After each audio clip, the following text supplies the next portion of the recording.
Hi everyone. आज मैं इस वीडियो में कुछ फाइनेंशियल रेशियोज के बारे में डिस्कस करने वाला हूँ जो स्टॉक मार्केट में काफी इंपॉर्टेंट होता है जब भी हम फंडामेंटल एनालिसिस की बात करते हैं। तो बस एक ही रिक्वेस्ट है, इस वीडियो को आगे देखने से पहले अगर आपने मेरी पिछली वाली वीडियो नहीं देखी है तो उसको पहले देख लो, बिकॉज ये वीडियो पार्ट 2 है फंडामेंटल एनालिसिस का। एंड पार्ट 1 में मैंने काफी कुछ कवर किया था, जैसे कि what is fundamental analysis, importance of fundamental analysis, different types of fundamental analysis, and even मैंने लास्ट में एक वेबसाइट था screener.in, उसका मैंने एक कंप्लीट ओवरव्यू दिया था कि आप उस पर जाकर किस तरीके से किसी भी कंपनी के सारे details, financial related details check out कर सकते हैं। एंड उस वेबसाइट पे हमने नोटिस किया था कि कुछ ऐसे टर्म्स हैं जो किसी भी बिगनर्स के लिए काफी नए थे, जैसे कि पीई रेशियो, ईपीएस, आरओसीई या फिर डिविडेंड पे आउट परसेंटेज। तो इस वीडियो में मैं कोशिश करूंगा कि कुछ फाइनेंशियल रेशियोज को एक्सप्लेन करने वाला हूं, तो प्लीज वीडियो को पूरा देखना।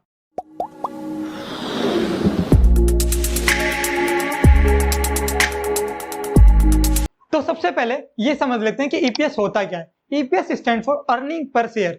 अब फुल फॉर्म से ही पता चल रहा है, अर्निंग पर शेयर मतलब हम जिस भी कंपनी में इन्वेस्ट करने वाले हैं, फॉर एग्जांपल कोई XYZ कंपनी है जिसमें हम इन्वेस्ट करने वाले हैं, तो वो कंपनी पर शेयर पे कितना अर्न करती है उसी को हम ईपीएस कहते हैं। वो ईपीएस की हेल्प से कैलकुलेट होता है। तो ईपीएस क्यों इंपॉर्टेंट है या इसकी अंडरस्टैंडिंग हमें क्यों होनी चाहिए, उसका पहला रीजन तो यही है कि हमें पता होना चाहिए कि हम जिस भी कंपनी में इन्वेस्ट करने वाले हैं वो कंपनी पर शेयर पे कितना अर्न कर रही है। क्योंकि इससे क्या होता है, हमें एक ओवरव्यू मिल जाता है कि हमारे टोटल इन्वेस्टमेंट पे वो कंपनी कितना अर्न कर रही है। उससे क्या होगा कि जो कंपनी जितना अर्न कर रही है हमारे इन्वेस्टमेंट से, वो हमारा ही रिटर्न होने वाला है at the last. And second, EPS की हेल्प से पी रेशियो भी फाइंड आउट होता है, और पी रेशियो फाइनेंशियल रेशियो का सबसे इंपॉर्टेंट रेशियो माना जाता है, तो इसलिए भी ईपीएस इंपॉर्टेंट होता है। तो ईपीएस का फॉर्मूला आता है net profit divided by total number of common shares. यहां दो चीज ध्यान रखना। कई बार क्या होता है कि बिगनर्स गलती क्या करते हैं, जब किसी कंपनी की पहली बार बैलेंस शीट को देखते हैं तो वो उस कंपनी का टोटल रेवेन्यू जो जनरेट करती है कंपनी, उसको नेट प्रॉफिट कंसीडर कर लेते हैं। लेकिन ये गलती कभी नहीं करना। ये कॉमन सेंस की बात है कि जो कंपनी टोटल रेवेन्यू जनरेट करती है, क्या वो कभी नेट प्रॉफिट हो सकता है? नहीं। Because net profit is something कि जब different types of expenditure, debt, depreciation, debt, interest, इन टैक्स, इन सारी चीजों को जब माइनस कर देते हैं तब जो प्रॉफिट आता है, the profit after the tax and all, उसको नेट प्रॉफिट कंसीडर करना है। एंड दूसरी चीज, कुछ कंपनियां अपने शेयर होल्डर को डिविडेंड देना पसंद करती है और कुछ नहीं देना पसंद करती है। ये टोटली कंपनी पर डिपेंड करता है, सेबी का कुछ रूल नहीं होता इसके ऊपर। तो जो कंपनियां डिविडेंड देती है अपने शेयर होल्डर को, वो अपने नेट प्रॉफिट से ही देती है। तो उस केस में फॉर्मूला हो जाता है net profit minus preferred dividend divided by total number of common share. ये छोटा सा चेंज आ जाता है। तो एग्जांपल के लिए मान लेते हैं कि जो हमारी XYZ कंपनी है उसका जो नेट प्रॉफिट है वो 20 करोड़ है and total number of common shares 2 crore है। तो इस कंपनी का जो ईपीएस कितना आएगा, 20 divide by 2 is equal to 10। मतलब इस कंपनी का पर शेयर पे जो अर्निंग है वो 10 रुपए है। तो एग्जांपल के लिए एक और चीज कंसीडर करके चलते हैं कि ये जो XYZ कंपनी है इसका मेरे पास 1000 शेयर है at the price of 100 rupees, यानी मेरी इस कंपनी में जो टोटल इन्वेस्टमेंट हुई वो 1 लाख की हुई। एंड कंपनी पर शेयर पे कितना अर्न कर रही है, 10 रुपए।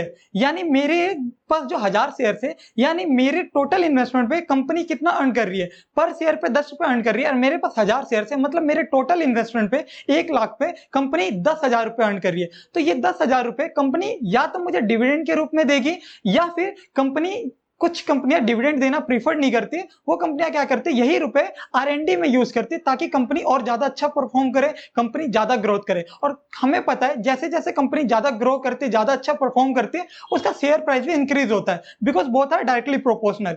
तो जैसे जैसे शेयर प्राइस इंक्रीज होता है तो वो हमारा क्या होता है, रेट ऑफ रिटर्न को इंक्रीज कर देती है। तो कंपनी किसी भी तरीके से हमें ये रिटर्न दे, लेकिन कंपनी रिटर्न देगी, वो तरीके अलग अलग हो सकते हैं। वन मोर थिंग, ईपीएस को हम दो चीज के बेसिस पे कैलकुलेट करते हैं, एक क्वार्टरली रिजल्ट के बेसिस पे, एक ईयरली रिजल्ट के बेसिस पे। दोनों ही काफी इंपॉर्टेंट होते हैं, लेकिन ज्यादातर हम ईयरली रिजल्ट को कंसीडर करते हैं, उसको ज्यादा इंपॉर्टेंस देते हैं।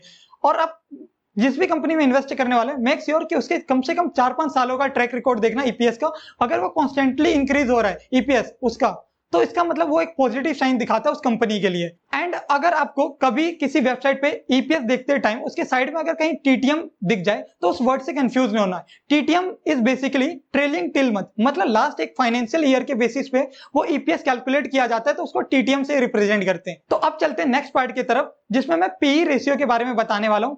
एंड ये ईपीएस कैसे मदद करता है पीई रेशियो में, वो सारी चीजें डिस्कस करेंगे।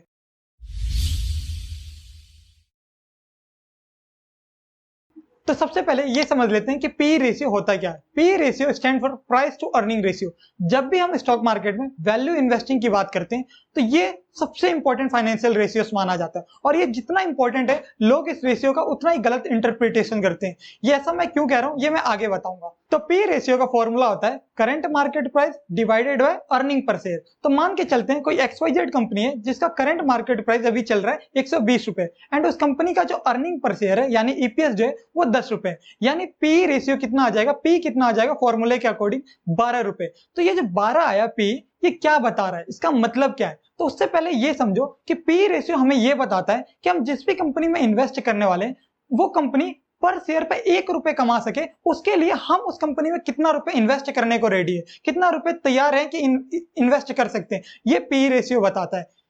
नहीं समझ में, इसको और क्लियर करते हैं। अभी हमने जो एग्जांपल लिया था XYZ कंपनी का, उसमें जब 12 आया था पी रेशियो, तो ये जो 12 वैल्यू थी ये बता रहा है कि उस कंपनी में, XYZ कंपनी में हम 12 रुपए इन्वेस्ट करने को तैयार है ताकि वो कंपनी पर शेयर पे 1 रुपए कमा सके। यानी उस कंपनी की जो ईपीएस थी वो 10 रुपए थी, यानी हम उस कंपनी में 120 रुपए इन्वेस्ट करने को तैयार है ताकि वो कंपनी 10 रुपए कमा सके। इसलिए इसको ये भी कह सकते हैं कि we are ready to invest 12 times of their earning on per share. अब यहाँ सबसे इंटरेस्टिंग चीज आती है कि अब तक जो मैंने पी रेशियो बताया, इस हिसाब से तो ये पता चलता है कि पी रेशियो जितना कम होगा वो कंपनी उतनी अच्छी होगी, उतनी अंडर वैल्यूड होगा, और पी रेशियो जितना ज्यादा होगा वो कंपनी ओवर वैल्यूड होगी। लेकिन अगर इतना इजी होता किसी कंपनी को अंडर वैल्यूड या ओवर वैल्यूड फाइंड आउट करना, तो आज हर कोई वॉरेन बफेट होता। वैल्यू इन्वेस्टिंग करना काफी आसान होता कि किसी भी वेबसाइट पे जाओ, पी रेशियो कंपनी का देखो, जिसका कम है उसमें इन्वेस्ट कर दो, लेकिन ऐसा नहीं होता। तो पी रेशियो को और डेप्थ में समझने के लिए मैं एक एग्जांपल देता हूं। तो मान के चलते हैं हमारे पास कोई दो कंपनी है, कंपनी ए कंपनी बी,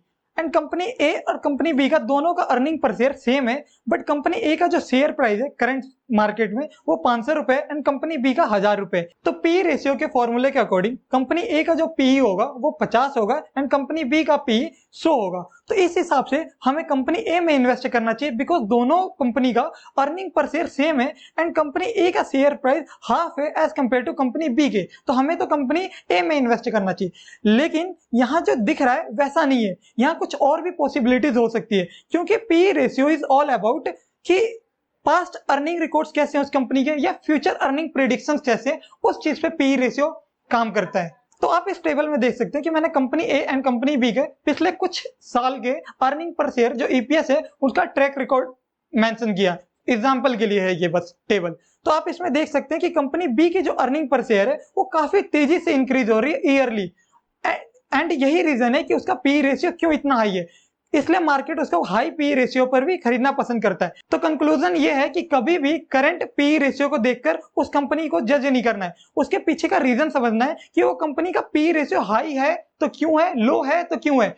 किसी कंपनी का हाई पी या लो पी होने का और भी कई रीजन हो सकते हैं, जैसे कि हाई पी रेशियो होने का ये रीजन हो सकता है कि सच में वो कंपनी काफी ओवर वैल्यूड हो गई हो, या क्या पता कंपनी की अर्निंग पर शेयर ईयरली बहुत तेजी से इंक्रीज हो रहा है जिसकी वजह से हर इन्वेस्टर चाहता है उस कंपनी में इन्वेस्ट करे, क्योंकि अर्निंग पर शेयर जो है वो पी रेशियो के फॉर्मूले में डिनोमिनेटर में आता है। तो जैसे जैसे अर्निंग पर शेयर इंक्रीज होगी किसी कंपनी की, तो आगे आने वाले टाइम में उसका पी रेशियो ऑटोमेटिकली काफी कम हो जाएगा।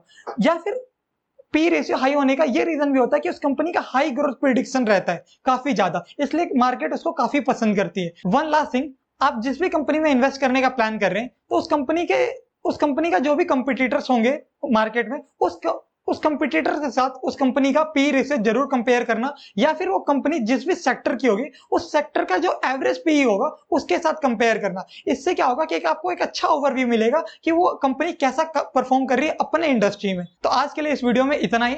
बाकी के जो फाइनेंशियल रेशियोज रह गए हैं जैसे कि डेट इक्विटी रेशियो या फिर आरओसीई या और भी बहुत कुछ, वो आगे आने वाले वीडियोस में डिस्कस करूंगा, क्योंकि इस वीडियो का लेंथ काफी ज्यादा हो चुका है, तो वो सारी चीजें हम कभी और डिस्कस कर लेंगे।